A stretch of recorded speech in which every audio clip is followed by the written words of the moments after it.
Hi, I'm Dick from Evil Done Badly, the worst true crime podcast in history, and I've got some crap on my face.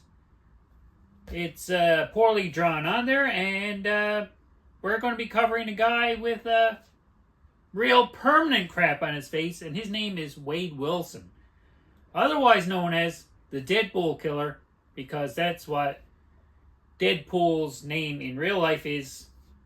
It's like his Clark Kent or his Peter Parker. Wade Wilson is Deadpool, and this guy has crap on his face, and he's a really bad guy, and now he's in jail.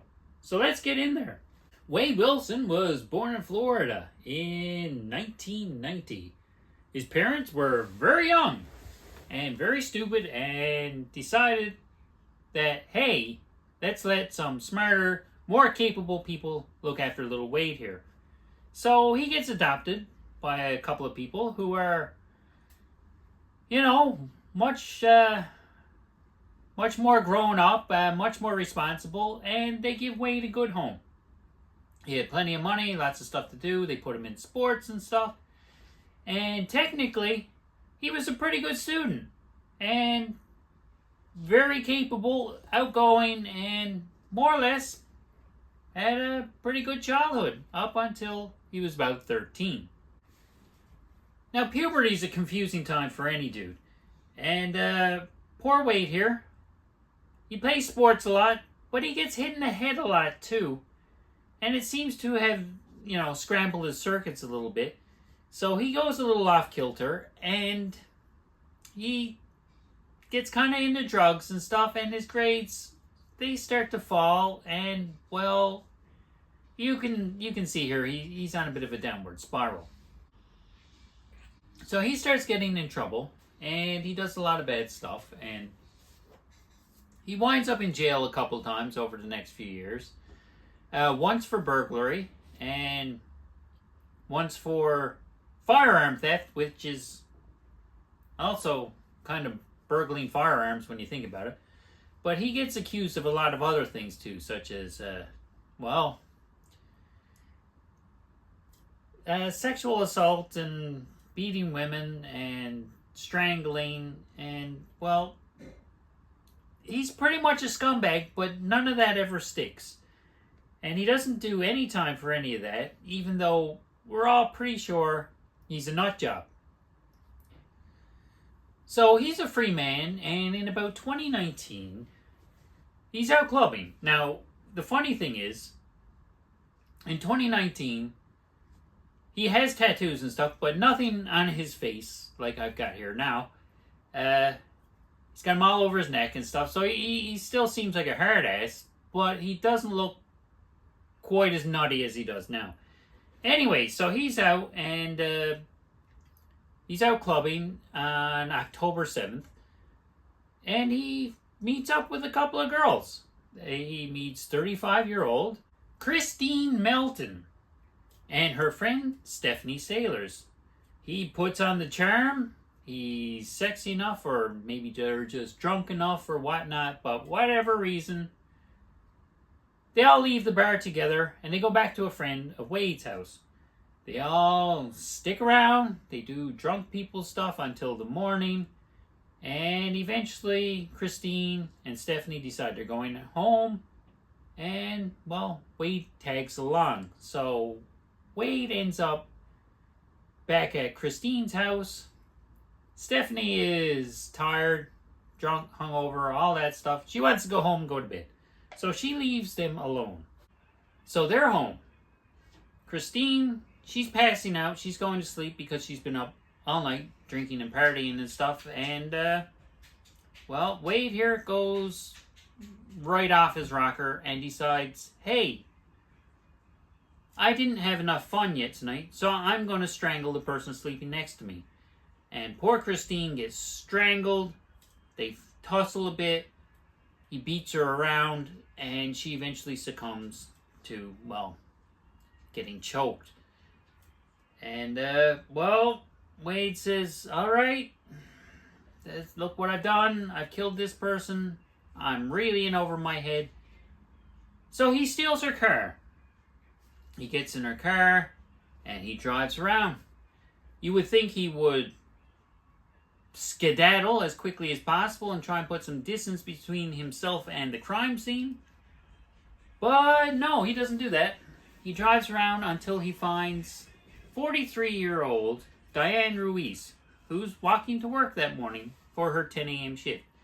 He says, "Hey Diane, can you help me find such and such a place?" She says, "Yeah, sure." This guy, he doesn't have the tattoos on his face yet. He's not that intimidating. It's broad daylight. It's the middle of the morning. What harm can it do? She gets in the car. She tells him how to get wherever he wanted to go. And she says, "Okay, there you go. I'm getting out now." And instead of letting her go, he attempts to strangle her. Wade jumps on her, strangles her. She fights back. He starts pummeling her until she eventually worms her way out of the car and falls on the ground. And of course, Wade, he's way in over his head now. So he can't leave her as a witness. So he smacks into her with the car, knocks her down. And she's not dead. So he puts the car in reverse and backs over her. And then drives back over her again, multiple times to make sure she has, well, perished. And then 3 days later, her body will be found in a field. So somewhere along the way, he decided, I better cover this up. So he dragged her and he hit her in a field. Now would be a great time for him to go to Mexico. He's committed 2 murders today. And eventually, they're going to be on to him. And they're going to want to lock him up. And he's going away for a long time.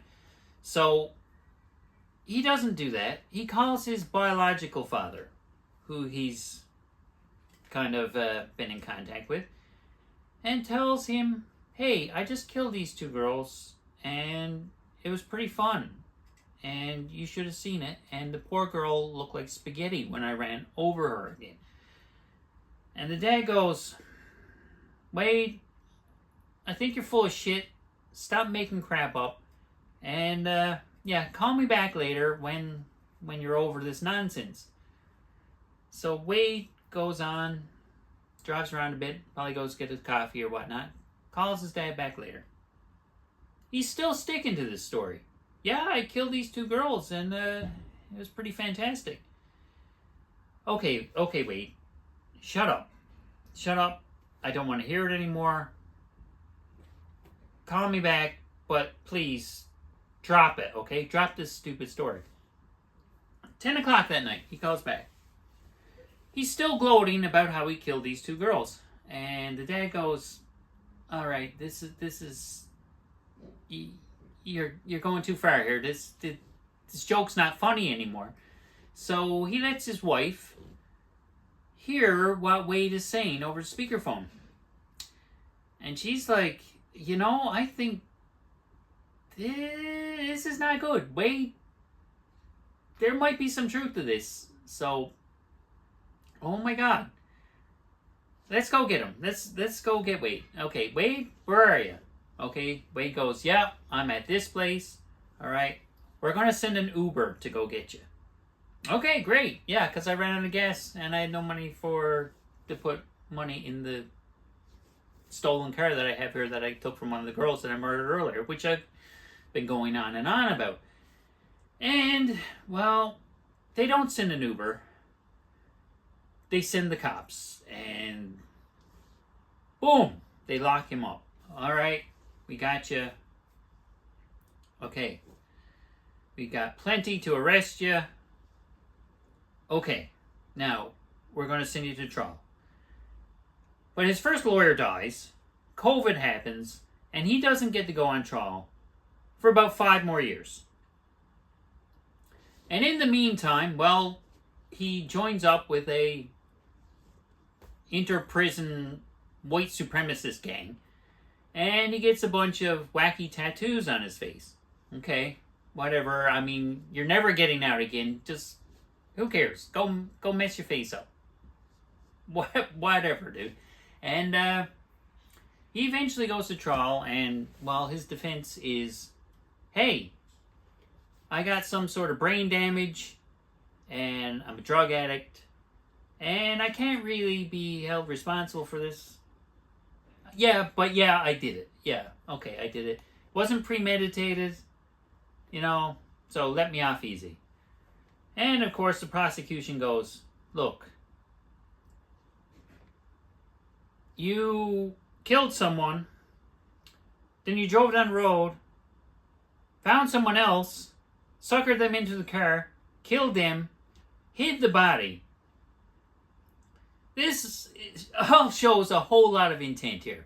So, there's no way you're getting off with this. And, okay.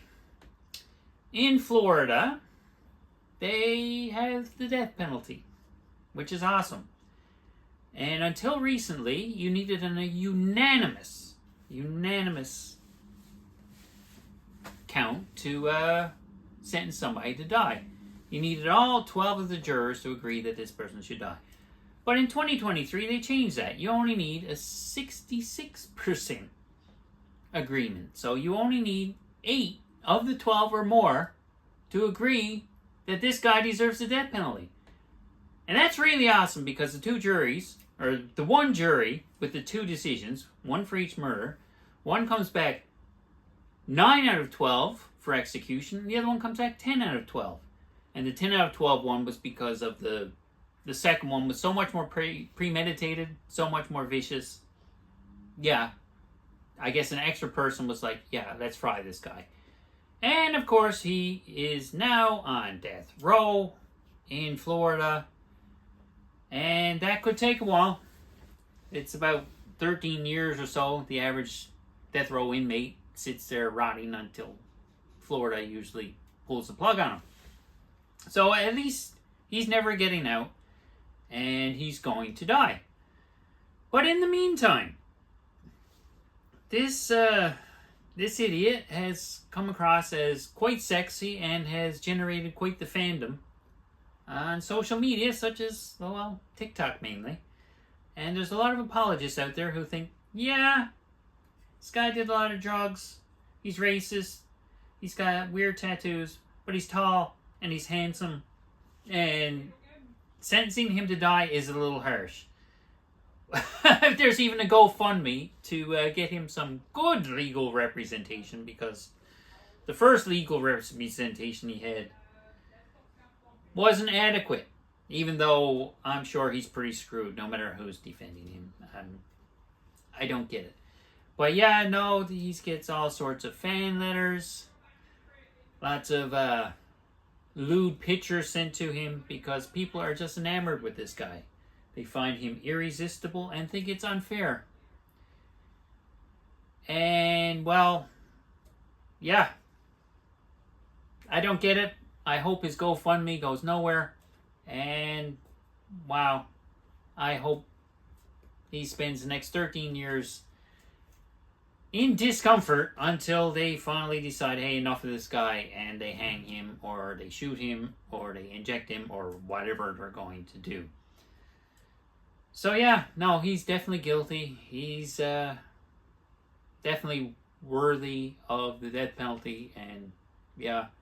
So this has been my coverage of the Wade Wilson trial, which only just recently clued up. And you can hear the whole story on wherever you listen to your podcasts, on the Evil Done Badly True Crime Podcast, the worst podcast ever. One Moron's Adventures in True Crime. So, there you go. Thanks for watching. See you next time. I love the rain. Yes, I do. I love spooky stuff. Don't you too? My house is very haunted. Yes, it's true. It's full of silly ghosts and all they say is boo. I try to be brave, I try not to scream. Aliens and ghouls give me really bad dreams. I love it when it's dark, when the door goes creak. Unlucky black cats when the mouse goes squeak. What's in the basement? Oh. you. I love Halloween. Yes, I do. I love spooky stuff. Don't you too? My house is very haunted. Yes, it's true. It's full of silly ghosts and all they say is boo. I can't shake the feeling something's chasing me. I've seen things I'm not sure that I believe, like giant hairy spiders and two-headed snakes and rotten zombies rising from the grave. There's a chill in my bones, shadows dance on the wall. Did I see something creeping down the hall? Witches and warlocks cast a spell on you. Bubble, bubble, cauldron makes a magic brew. Yeah, yeah, yeah. I love Halloween. Yes, I do. I love spooky stuff.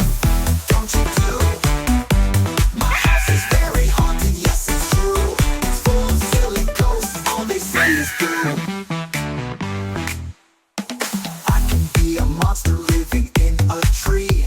I could be a ghost swaying with the breeze. There's a vampire and he wants to suck your blood. I just stepped on a corpse that's laying in the mud. Some creatures are fuzzy and they might seem cute.